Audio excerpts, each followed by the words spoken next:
Naabutan naming may bit-bit na 5 kilong bigas ang residente ng Barangay San Nicolas, Ciudad Angeles na si Elaine. Nakaugalian na raw niya ang tamang segregation buhat ng ilunsad ng pamahalaang lungsod ang walang plastikan, Plastic Palit Bigas Project. Sumipag maghanap ng plastic. Sayang kasi yung bigas na malaking tulong. Ilan lamang siya sa mga pumila sa katanghaliang tapat sa City Hall nitong Miyerkules, December 4.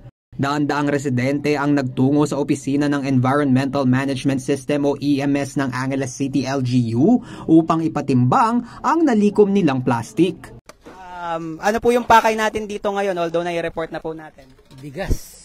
Palit bigas. Matapos timbangin, bibigyan ng slip ang mga Angelenyo para malaman kung ilang kilo ng bigas ang katumbas ng bitbit nilang mga plastik.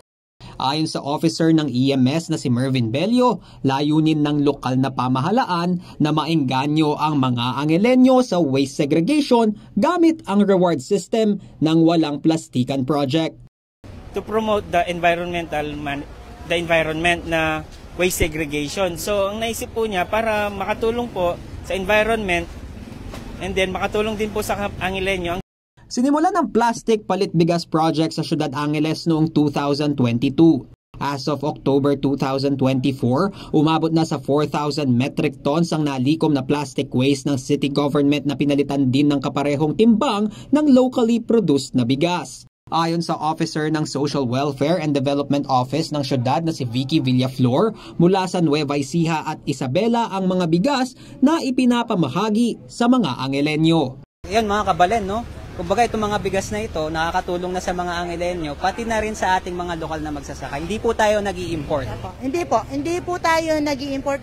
Since day one po, talagang local po yung rice natin. Nakipagtayap daw ang ACLGU sa isang cement factory na siyang bibili sa mga nalikom nilang plastic upang ipagbili ito at gawing kagamitan sa konstruksyon. Kabilang sa mga maaaring ipapalit dito ay ang mga plastic bag, container at mga bote as long as properly segregated itong dadalhin sa area. Sa pamamagitan ng naturang proyekto, umaasa raw ang lokal na pamahalaan ng Ciudad Angeles na titimo sa mga Angelenyo ang kahalagahan ng maayos na pangangalaga sa kapaligiran at gayon na rin ang pagsuporta sa mga lokal na magsasaka sa buong bansa. Lizan Morten, CLTV 36 News.